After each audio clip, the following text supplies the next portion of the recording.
Thank you so much, Marisa, for walking us through the text slide. This is Teaching Writing in the Age of Artificial Intelligence, or AI. And we are Susan Wetenkamp-Brandt, and my colleague Elizabeth Bennett is here with me today, and we're from Literacy, Minnesota. We're so excited to present on this really exciting topic.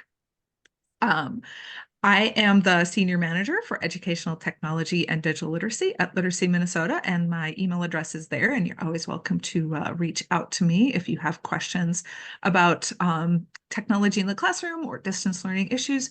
I'm the head of our statewide support network provider for technology and digital literacy, and Elizabeth is on my team, and I'll let her introduce herself. Yes, I am the statewide distance learning coordinator. But I tell people that's really just kind of my side gig. I mostly spend most of my time teaching here in Burnsville, mostly intermediate ESL classes.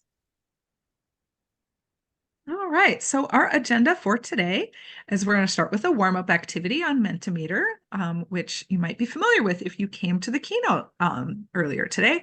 A little bit of discussion around why AI tools for teaching writing and how we can approach using those tools as part of the writing process, and how we can continue to encourage our students to think like writers, even if the AI might be producing some of the text. And then Elizabeth is going to walk you through several different tools for AI in the classroom, and she has a case study of some things she tried in her class and how that went.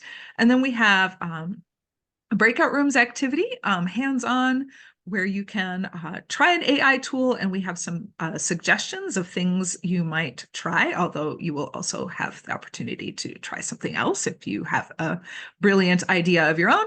And then we'll come back together, regroup, debrief, and do an exit ticket, and send you on your way. Anything you would like to add to that, Elizabeth? Nope. All right, then let's get going.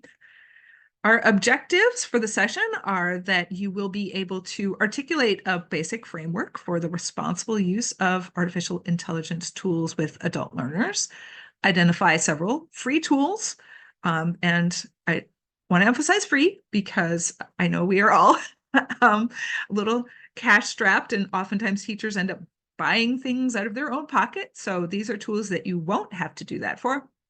And then experiment with at least one of them so that you can begin to develop a plan for how you might use that in your classroom or other instructional context.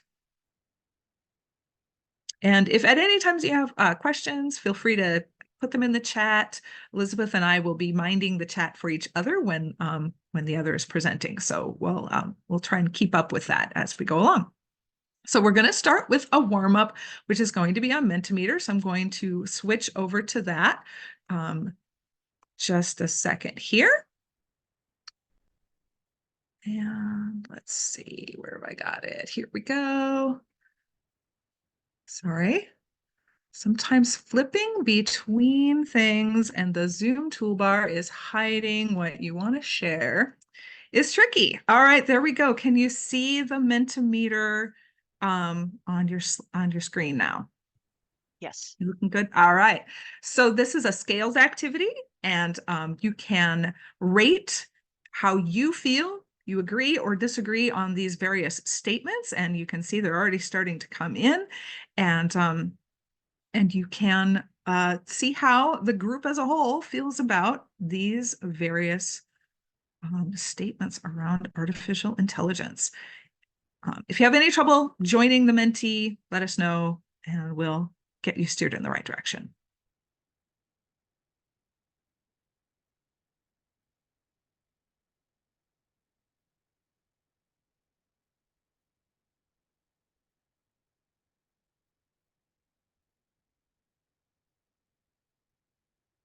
There is a lot of agreement in the room.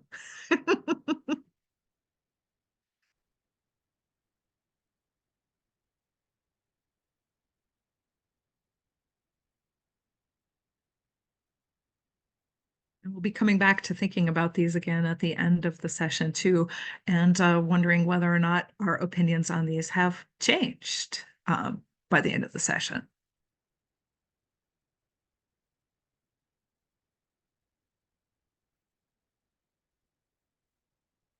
All right. I think most folks have had a chance to vote. So I would like to just pause that there.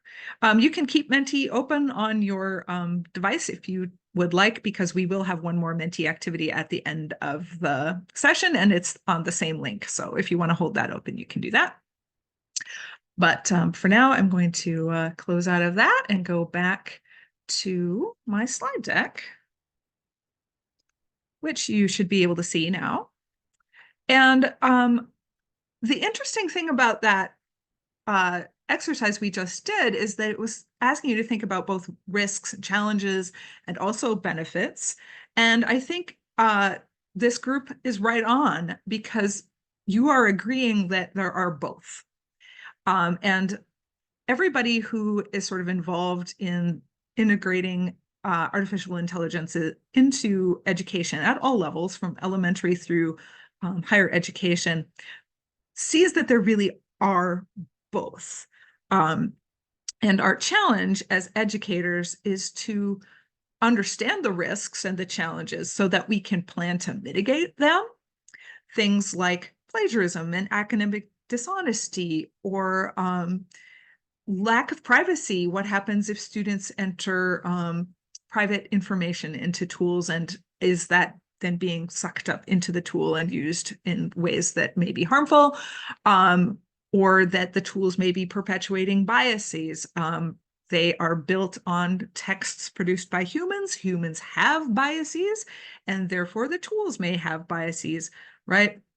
But then there's also huge potential benefits, which we as educators can plan learning experiences that will leverage and help our learners both inside and outside the classroom, around differentiation, around efficiency, around personalization of learning, and also thinking about it from the context of working with individuals who may find writing very difficult, just giving them access to be able to write and contribute texts in various contexts in their lives, at work, at school, as community members, that this is a significant potential benefit of tools, but we also need to keep those risks in mind so we can work to make sure that they are not causing harm. So why AI tools for adult learners? I've already touched on it a little bit, but the big one is because AI is already here, and it's already impacting us. So we can stick our heads in the sand and pretend it's not happening, but it is happening. And what you may have seen over the past year or two, as ChatGPT became sort of this uh, game changer in the world of online technologies, is that school districts moved very rapidly to ban it. Like, no, no, no, no, no, we can't have that, right? And then after a while, they sort of came around to the idea that, hey, these tools aren't going to go away. Maybe it's our responsibility to help our students learn how to use them effectively, and because if we don't help them learn how to use it well, they will use it badly, and that's actually worse, right? So now they're coming around and developing policies. And the other fact is that many tools that people are using, you may be among them, already incorporate AI. So we might be using AI tools without even realizing we're using AI tools. When you use autocorrect, or text completion in your email, or you use an app like Grammarly, you're using tools that have at least some component of artificial intelligence in them. And our learners may already be experimenting with AI tools. And in a minute, I think Elizabeth is going to tell you about a poll she did with her class, and you may be surprised by the results of that. And then, as I mentioned earlier, writing is hard, especially if you're writing in your second language, especially if you have learning challenges around reading and writing, like dyslexia.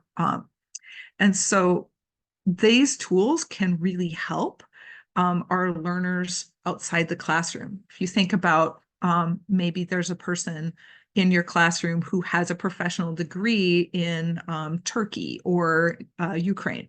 And now they're here in the United States and they want to get back into working in their professional field, but their English isn't quite there.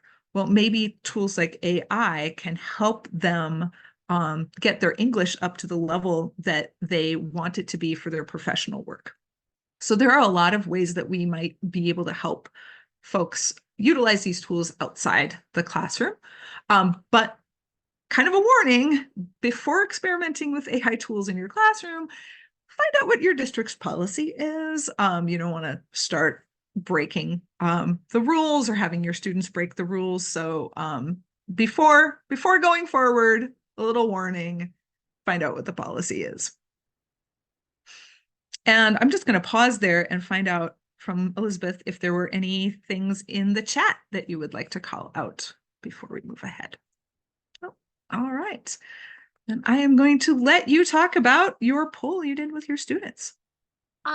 Yeah, this was just a very informal survey that I gave my students a couple weeks ago when we were about to start experimenting with AI in my class. And so, yeah, you can see most of my students said, I've never heard of this. I don't know what you're talking about. But then I did have some who already had the app on their phone and were playing around with it. So you can go to the next slide, Susan. And I'm just continuing to build on what Susan said. Like, I think this is really an equity issue for our learners. There's all this talk about, computers are taking over the world and I'm never going to have to learn how to write now. But I mean, of course, that's exaggeration. But I think our learners do need to learn about this technology, and they do need to at least start learning how to use it. It is being built into software and applications that we use already, like Grammarly, but also Microsoft products, Microsoft Word, Google Docs, internet search engines. So it's there. We may not be aware of it, but it's there. And so it needs to be part of our teaching of digital literacy. All right. So I want to talk just briefly about the writing process and how I see AI tools fitting into the writing process, and pose a couple of questions that I want you to sort of keep in the back of your mind as we go through and look at some of the tools and the potential activities. So for me, the writing process is a really important part of teaching writing and of doing any writing for myself, because in my opinion, writing is an exercise in thinking. And it's making thinking concrete and putting it down in a format where you can make your thinking clear to other people. And the writing process helps us demonstrate our thought process. So, when you first approach a writing task, you might brainstorm, well, what do I even want to write about? And what kinds of questions do I have about this topic? And what kind of questions might other people have about this topic? You might go do some research, and then you might start planning or outlining and thinking about, well, okay, what's my purpose here? Am I writing to inform? Am I writing to entertain? Am I writing to persuade someone? Am I writing to encourage people to go take an action? And who's my audience? Who am I writing it for? Am I writing it for my manager? Am I writing it for my child's teacher? Am I writing for my classmates? Who is going to be reading this? What do they already know about this subject? And what level or complexity of text are they going to want? Is this going to be something long, short, complicated, simple? What should I be planning for? And then I start drafting. Then after I draft it, I revise it and I make another draft. And then I might revise it some more and get a third draft. And then I edit it and clean it up and make it look nice. And I've got a final product. And that writing process, you don't engage in the whole thing for every two sentences you write, but you do when you're writing something longer or more involved. And the issue that can happen with artificial intelligence is that if we design writing activities in our classrooms where the only part of that process we see at the end that students turn in for evaluation is the final piece, the final draft, well, it's really easy to just not do all these other things. Just go to the AI, plunk in a prompt, and get a draft and turn it in, right? And then we're on that risk and challenge of using AI where we have outsourced our thinking, right? I didn't actually think about who's the author or who's the audience and what's my purpose, and I didn't make an outline, so I just didn't think about those things. And probably the text that comes out of the AI tool isn't going to be very good either because I didn't do those things. The AI is going to produce a lot better product if I actually have worked the writing process, even without putting pen to paper at all, right? So if I tell the AI tool, what's my purpose? How long do I want this to be? What level of difficulty, reading difficulty should it be? Who's my audience? What do they already know? If I've thought about those things and I've thought about what topics I want to include, what vocabulary I want to use, if I'm telling the AI that, the AI is going to produce a much better outcome than if I don't. And if I, as a teacher, design a writing activity that has people work through this whole process, and I'm taking a look at it throughout the process, or we're doing it collaboratively in class where I can see them doing these steps, I can also ensure that they are actually working the process and they're not just kind of outsourcing their thinking to the AI.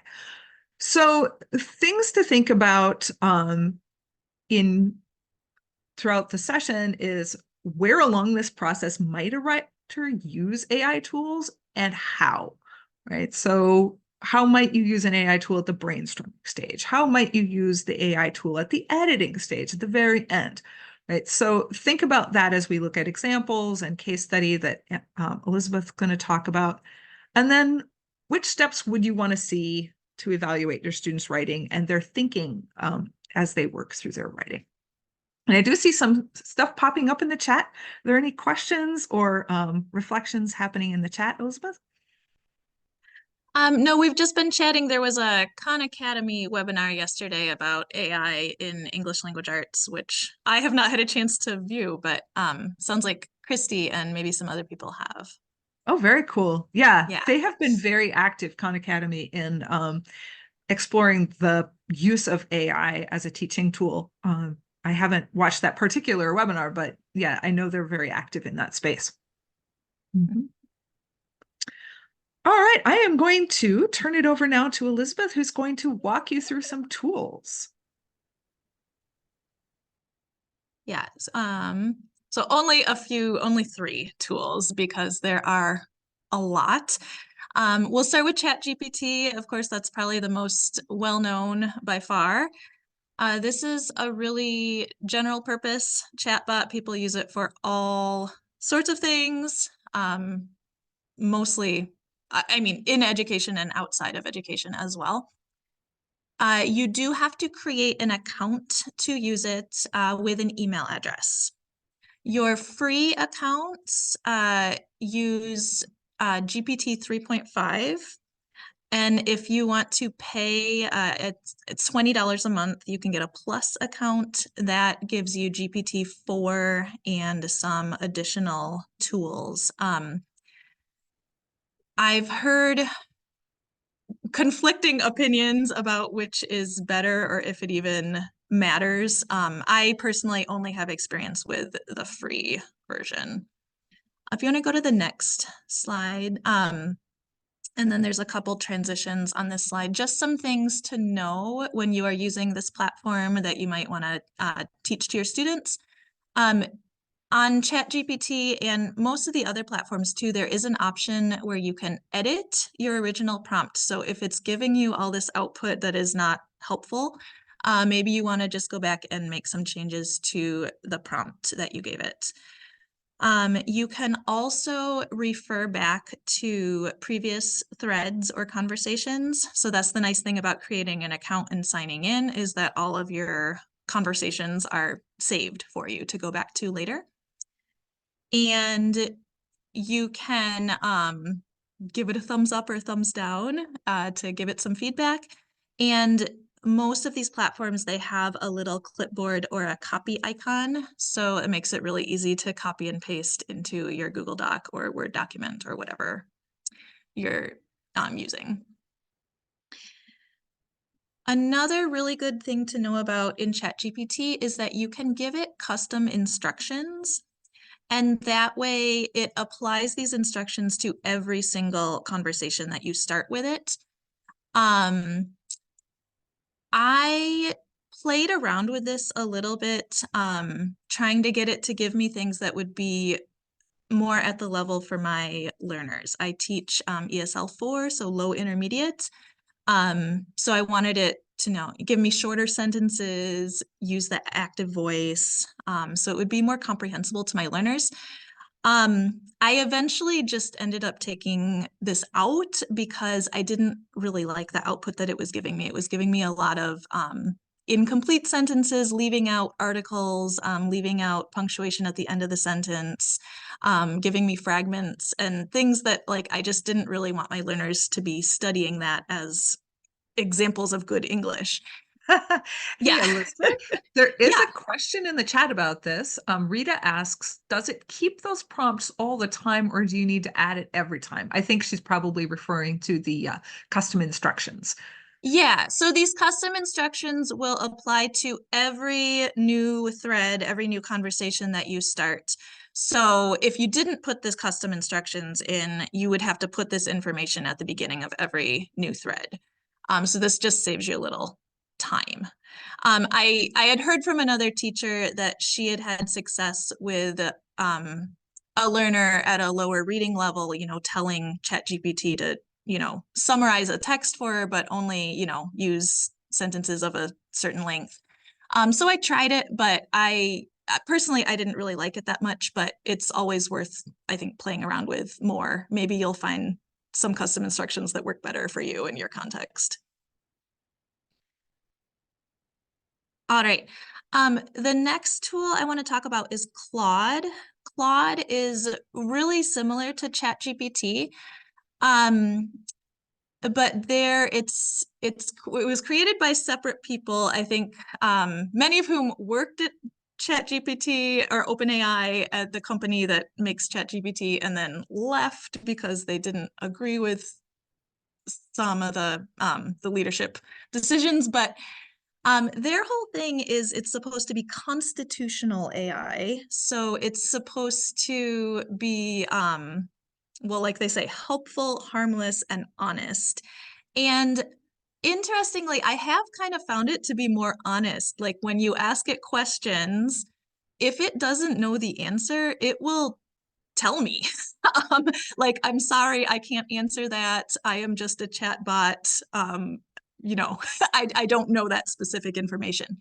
Whereas ChatGPT will always just tell me something, and it may or may not actually be based in reality. So I do like Claude for that reason.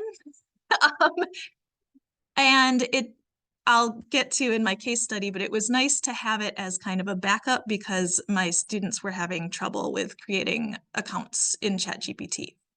The other thing to be aware of is that you do have to create an account with an email address, and it also asks for a phone number. So just something to know if you're using it with learners, they'll need to have a phone number to create their accounts. Yes, ChatGPT definitely makes things up, Erica. Yeah. So maybe if you're maybe it's not the platform to use if you're teaching your students to do research papers. Yeah, if you're doing research papers, Claude or one of the next one that Elizabeth is going to talk about might be a little more reliable. Mhm. Um, I have heard from people that um, Claude, it doesn't, do quite as many things as ChatGPT, but for the level of language I was looking for, I didn't. I thought it was just fine. I thought it was perfectly adequate.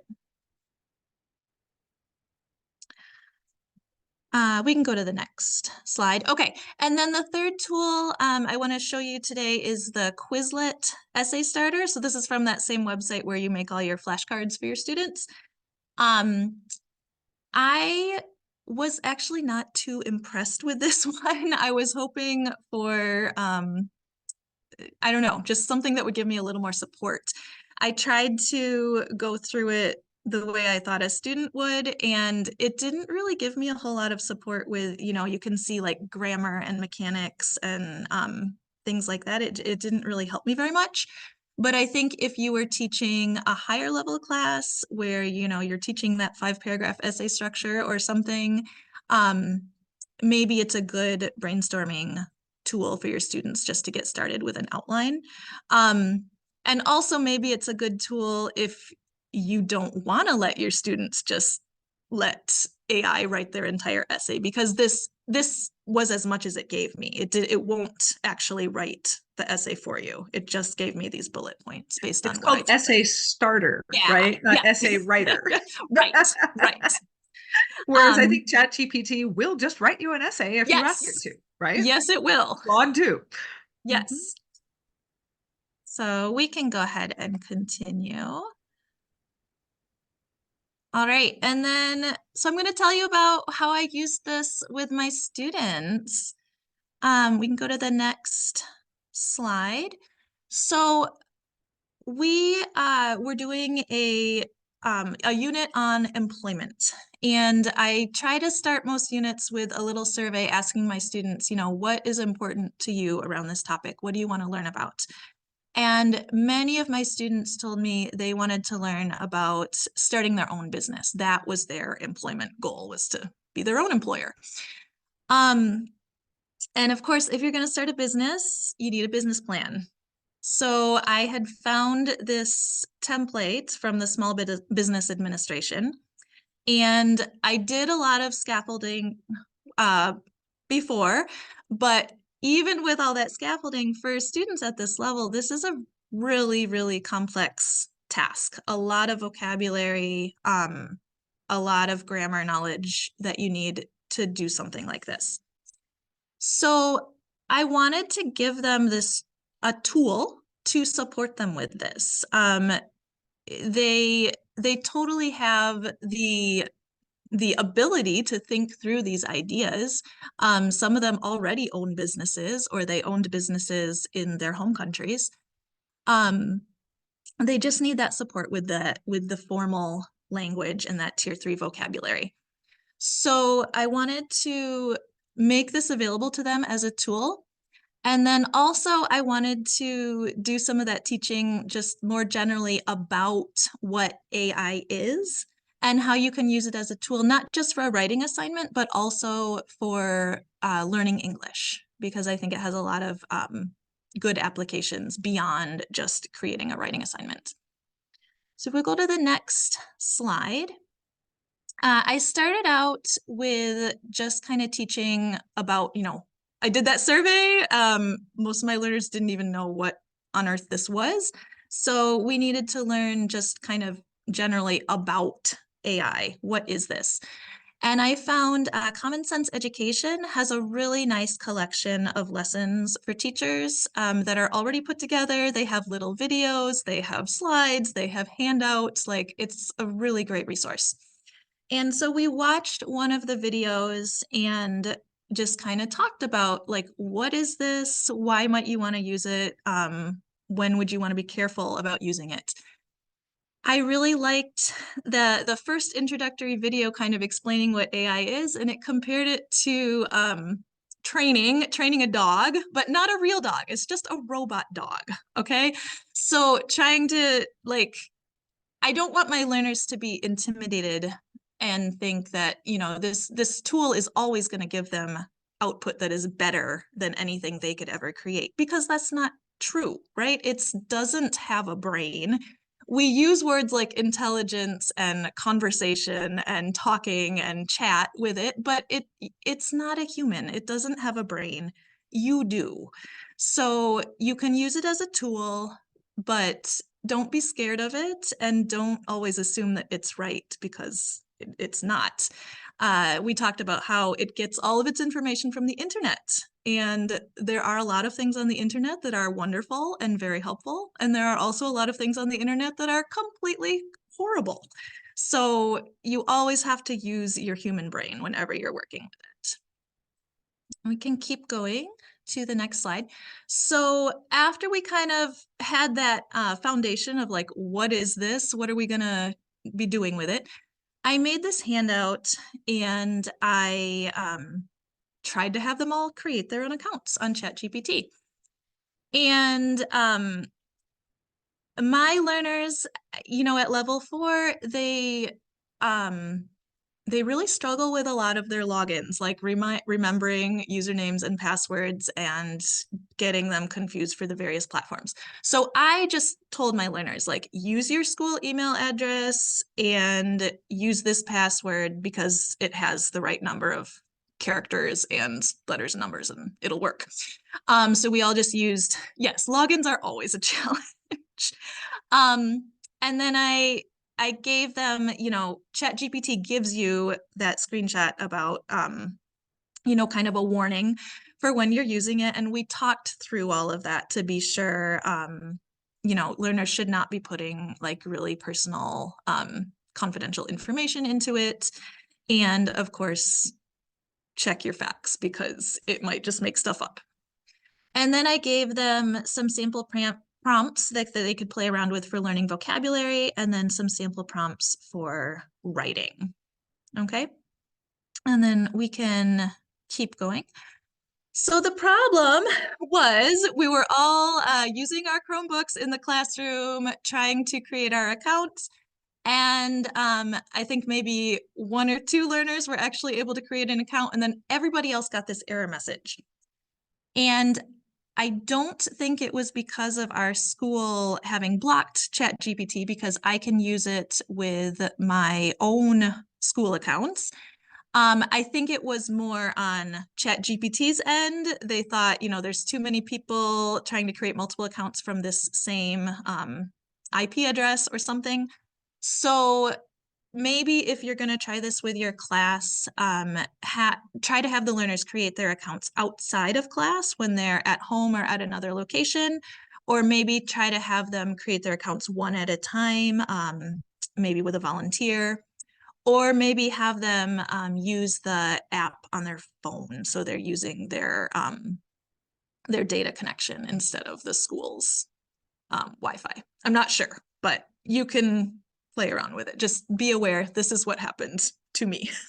So after that, I said, okay, well, let's try Claude, because it functions almost the same way as ChatGPT. So we tried Claude. That was a little more successful, but then it was really interesting. A lot of my Spanish-speaking students, as soon as they logged in, they saw these example prompts, and they saw that word Spanish, and they immediately wanted to go to that one. So we had to have a conversation about how, well, you don't really need to practice your Spanish vocabulary. This is intended for people who already know English and want to learn Spanish. So we need to use different prompts, maybe start a new thread and use different prompts for what you want to accomplish with this tool. Thank you. And so we needed to do more practice with prompts. Obviously, I needed to model more. And so I did, this practice conversation about the business plan. Help me write a lean business plan using this template. Give it information about, my business is selling chocolates. My business is sewing dresses, whatever. And then tell them these are the parts of the template that I want to fill out. And it produced a business plan, but it was a lot. It was so much text. And so the next prompt was, okay, use simpler language. That was a little better, but it was still a lot. So then I told it, make it shorter. And then I told my learners, ChatGPT and Claude, they know other languages. So if you don't understand something it is telling you, you can tell it to translate it into another language. Um, and so we kind of went through this in real time and looked at it, and the transcript is linked there if you're curious in the slides. We can go to the next slide. Okay, so and it gave us a lot of really good things to talk about, because even after I told it to use simpler language, that was still really complex for this level. When we told it to make it shorter, it decided to get rid of one of the sections of the template. And also some of the language just sounded really weird, like, our business is making happy chocolates, which I don't think is what you want to really say. Um, and yeah, the translation quality, that question, so I know enough Spanish and French to say that I think, the AI tools, Claude and ChatGPT, the translations are okay, at least comparable to like Google Translate in those languages, and maybe a little bit better. One of my Ukrainian students told me she thought the Ukrainian translation was pretty good. My colleague who speaks Somali, I asked her, and she said she does not like ChatGPT for Somali. She thinks Google Translate is better for that language. So just anecdotally, that's what I know so far. Yeah, and so finally, after we had more practice and more modeling together, I gave them this assignment. This was option B. We had option A, which was an easier, more of your standard ESL, like here are some sentence starters. You can just complete the sentences, write about a business that somebody else owns that you know about. But then option B was for the learners who wanted to try to write their own business plan. I told them, if you want to use the AI tool to help you, you can. It's an option. If you don't find it useful, then don't use it. You don't have to. um, and a couple of them wanted to use it, and a couple of them didn't want to use it, and that was fine. Now we can go to the next slide. And so the really crucial final step was, after you use it, then you have to go back and you have to revise. You have to make sure it's actually telling you something that makes sense. And you probably want to expand on its ideas. Like this, this student you can see here, she wanted to do a pizza restaurant. Okay, well, that's a good idea, but you probably want a better name for your business, right? You probably don't want to just call it pizza restaurant. Yes, work that writing process. Okay. For the target market, it wrote about, it gave us information about different types of people who might want to go to a pizza restaurant, but you need to know where, right? You're not going to advertise your business to everyone in the United States or everyone in the world. You need to have a location. And ChatGPT did not give her that. So you need to be more specific, give some more details. And we talked about it as a whole group, like how we can revise and how we can expand and make it better, because it gives you something that's, okay, but you have to use your human brain to make it actually be what you want it to be. All right, I think we can, yeah. So I am going to keep experimenting with AI tools in my classes. I really want to do more work with practicing using it to practice new vocabulary, right? I think there's some really promising ideas for exploring collocations, like give me 10 example sentences of how this word is used in different contexts. Just because, I, as the teacher, I can think of some examples, but it's nice to get more examples. And I think AI is really good for this because it has studied so much text from all over the internet. You've got your own like database of how to use words in different contexts. And then also more practice, like creating an outline or creating bullet points and then expanding on those ideas. So with that, I know there's a few, yes, lots of bumps in the process, but again, like this is a new technology. And I think with anything with technology and digital literacy, you have to have that growth mindset. And it's new for everybody. Like it's new for native English speakers are still learning how to use it too. So Absolutely. Thank you so much for walking us through that, Elizabeth. That was so interesting to see how it worked in your classroom. Um, a couple of folks I know need to leave because they are teaching classes starting at 1:30. So goodbye, folks who have to leave to go teach. We are going to do some hands-on workshop time. Um, and I do see a question from Danielle about programs having a policy for teaching students on how to use AI. None that I am aware of, Danielle, but that's why I did recommend that you find out what your school district's policy is, because your school district may have one, even if your adult education program does not. All right. So before I go to that, I want to just sort of generally introduce what we're going to do in our breakout rooms. So I am going to share three possible ideas that you might try for using an AI tool with your students. We have examples that I'm going to share on the slides, and then we also have a handout. So everything that you're going to see on the slides is going to be on the handout that you'll get a copy of. So you don't need to worry about like making notes or copying any of this down or remembering it, because it's all going to come to you in a link in the chat after we walk through the slides. And once we've walked through the three examples, we'll send everybody into breakout rooms.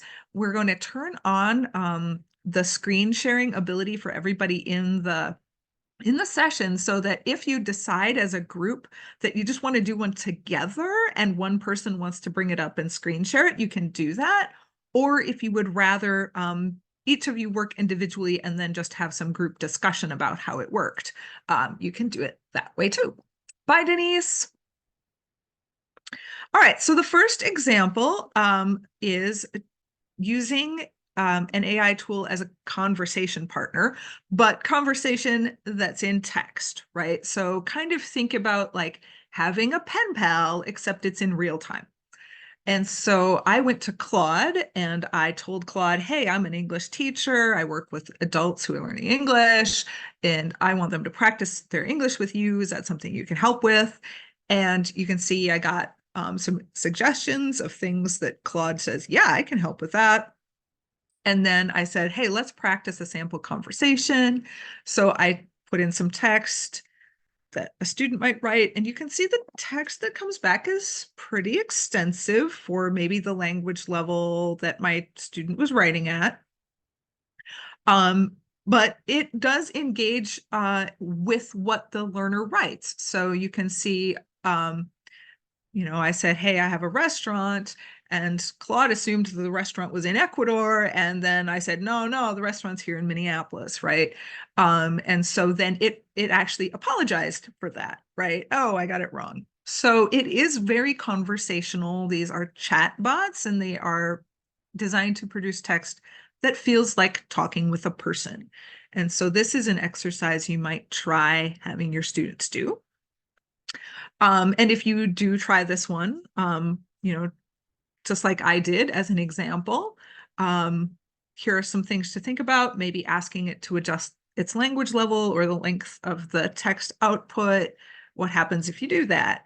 Do you think your learners would feel comfortable having a conversation with an AI? Something to wonder about. And then what happens if your student feels like, oh my gosh, wall of text, I can't read this, and then they start to shut down? How do you as a teacher work with them to adjust the activity to be beneficial for them? So some things to reflect or discuss after trying that one out. Example number 2 is using AI as an editor. So you could again tell the AI, hey, I'm a teacher, my students are learning English. I want you to help them edit and improve their writing. I'm going to give you a sample of student writing. and then try some different prompts to see what works with the AI to improve the writing sample. Thus say, making this sound more professional, or please edit this for me, or what prompts do you try with the text, and which ones do you think you get the best results from? Could be something to reflect on. And then also, where do you see this as a tool for students to use outside the class? How could you use it in class as a learning opportunity? So maybe you take the original and you take the edits and you do a compare and contrast with your students together as a group. How could it be a learning opportunity rather than just a, hey, make my English better activity? And then the last one I will actually maybe let Elizabeth introduce because it's hers. Yeah, so this is kind of what I have been trying so far with my learners. You can prompt the AI tool to give you ideas or give you an outline for writing about a topic that would be relevant to your class or your learners. Maybe experiment with the number of ideas. Like I usually say, you know, give me 10 ideas because otherwise maybe it'll just give me 2 or 3. So give me 10 ideas, or I don't know, see what happens. You can experiment with the length. You know, I want to have 5 paragraphs versus I just want to have 1 paragraph, or the complexity of the text. For lower language levels, I might recommend ChatGPT or Claude, and then for higher levels, maybe you want to try that Quizlet essay starter. And then for some discussion questions, you can talk about which prompts or which custom instructions seemed most helpful. How might you support learners in developing prompts that include enough information to produce useful output, but are not so long that inputting them will be difficult, right? I'm thinking about my learners who have limited formal education, like typing anything more than a few Keyboarding words is very slow, so is you don't want very them arduous. Yeah. to be writing long Yeah. pieces of text, right? In that case, they may as well just write it themselves. Yeah. And If then the prompt how, is longer than the thing it's supposed to produce, we've gone wrong somewhere. yeah, yeah. Um, and then how might you support learners in like, okay, I got my bullet points. Now what do I do? So those are the 3 ideas we have, although you are certainly free to try something else. If you've got a hot idea that's been sparked in your mind as you've been looking at this, or you came in today with something that you were thinking about, I want to try this, but I don't know if it'll work. This is your chance. All of these are in the handout, which will be showing up in your chat if it hasn't already, any minute now. And like I said, in your breakout room, you can try one. If you have extra time, you want to try another one, go ahead. Or you can do it together. You can work separately and then discuss. It's up to you how you want to use this time. And we will have 15 minutes in our breakout room. So you have plenty of time to try some things out and then talk about the discussion questions. Do we have any questions before we head off into our breakout rooms?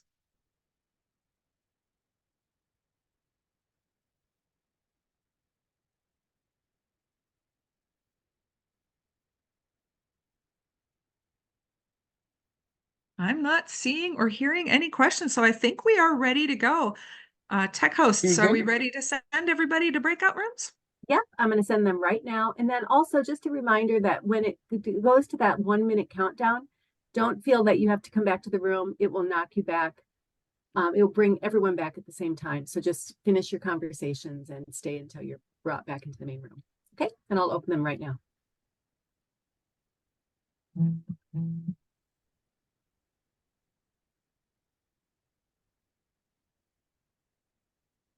All right. So I see a few people have had to leave to teach, but we still have a good group. We should pause the recording now. Well, welcome back, everybody.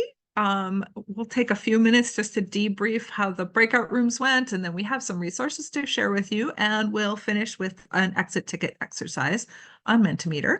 So debrief, I know I already heard from Amy in group 1 that everybody in their group was unable to access any of these tools while logged into their school district email account because they're all blocked. So did that happen to anybody else in their groups? Was there any fun stuff that you discovered? Anything that someone would like to share from your breakout room? I just want to highlight that Liz Elena put in the chat room a really amazing resource. You just click on that and you type in a topic, and then you log in after, and it generates like anything at grade level, any particular grade level that you could use. A summary, a reading article, sometimes a video, sometimes a PowerPoint. And what's the tool? Dip, dip. Liz Elena, she put it in the chat room. If I'm you trying did in to remember. breakout room, I don't think we would see it. Oh. I think only your breakout room would see it. Okay. So maybe Yeah, she can repost it in the chat for everybody. There it is. So yeah, and I think Elizabeth and I are going to be doing a session sometime later this spring focusing on AI tools for teachers. So creating texts and things like that. This one is more focused on like instructional applications. But yeah, there's also a lot of potential for what can I do as a teacher with these tools. Mhm. Well, and we talked about putting texts in to differentiate text for learners Mhm. and teaching learners how to do that. And Yes. then it allows them to be a little bit more realistic about what level that they're reading at. Mhm. Continually are most comfortable at second grade reading level, and they're preparing for college. It's like, then you gotta keep progressing. You need more work in this area. It's been Right. a good tool for us. Yeah, that's a really interesting application to have students sort of assessing their own reading ability by checking what grade level the text they're most comfortable with. That's a really interesting insight. Anybody else, something from your breakout room that rose to the top that you'd like to share? So in our group, we were talking about using AI to help students edit their writing. Working with large classes, it's hard to have the time to really discuss the error corrections with each student. We were kind of playing around with ChatGPT to see how to get it to give good explanations for the edits, because the danger is that they just stick the text in and say, edit this, and it edits it, and they're not learning why it needed to Right. be edited. So I asked ChatGPT to explain each error, and it explained the spelling and capitalization and punctuation, but it didn't explain the grammar unless I asked it to. And then the explanations for the grammar were quite complex. So Yes. I think it's yeah, certainly something that I would want to keep trying to play around with, how to get it to give good editing feedback and try to pass on the right wording to students so that they can use that tool in a way that helps them to Right. learn and not just to get a product without understanding how it's getting edited. Yes, and also are the edits correct, right? Did Right. it spell check to the right word? Did it actually Uh-huh. get the right verb tense for your sentence that Mhm. is what you actually meant, right?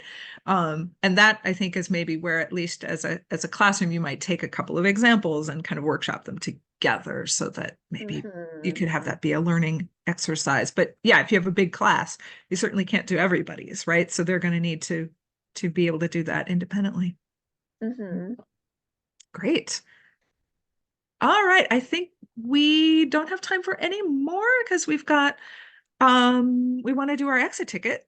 So before we do that, just on the slide deck, which is in your participant materials folder, there are all these resources, some of which you have already seen in the session. So the graphic that I used at the very beginning of the session about challenges and benefits comes from Teach AI, and they have sort of learning resources for educators. There's the Common Sense Media that Elizabeth referenced. If you're looking at school policy, there's a recent example here that Jason shared with me from Washington.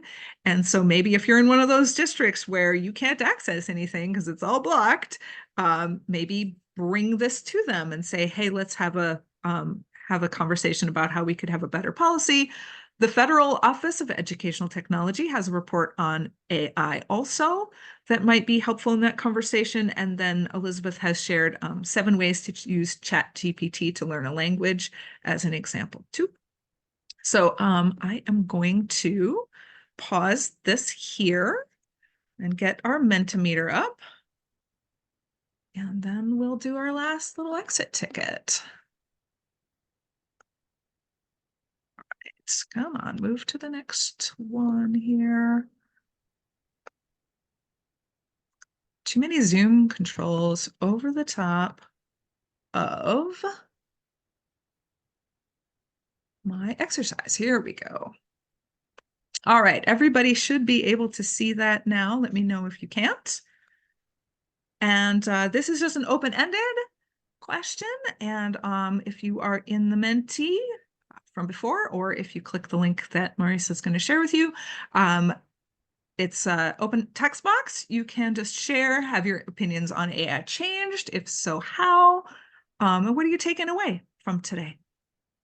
And we'll see everybody's pop up here on the screen.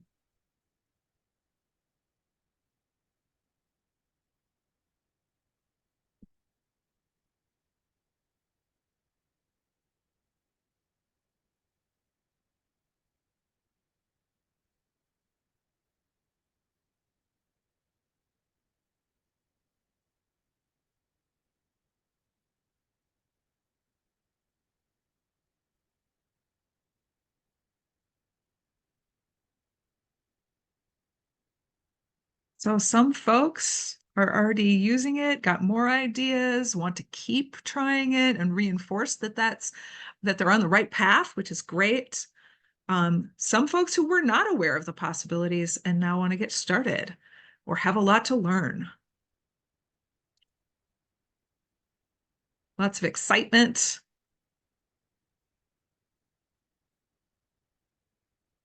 And somebody saying, well, I mostly thought about it before as a teacher tool. Now I'm thinking about ways students might use it. That's new for some folks. Another person not changed their opinions, but I learned a new one for teacher use, and that's great. Yeah. Want to try differentiating text for learners. I think that's a really great tool or a use of these tools. Less fear. Yay. I'm happy about that.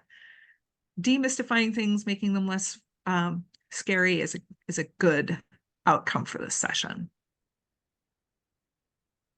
All right, and we are at 2 o'clock. I want to be mindful of everyone's time and making sure that we end promptly. So I think we'll wrap it up here, but thank you so much for coming. It's been a lot of fun talking about AI today.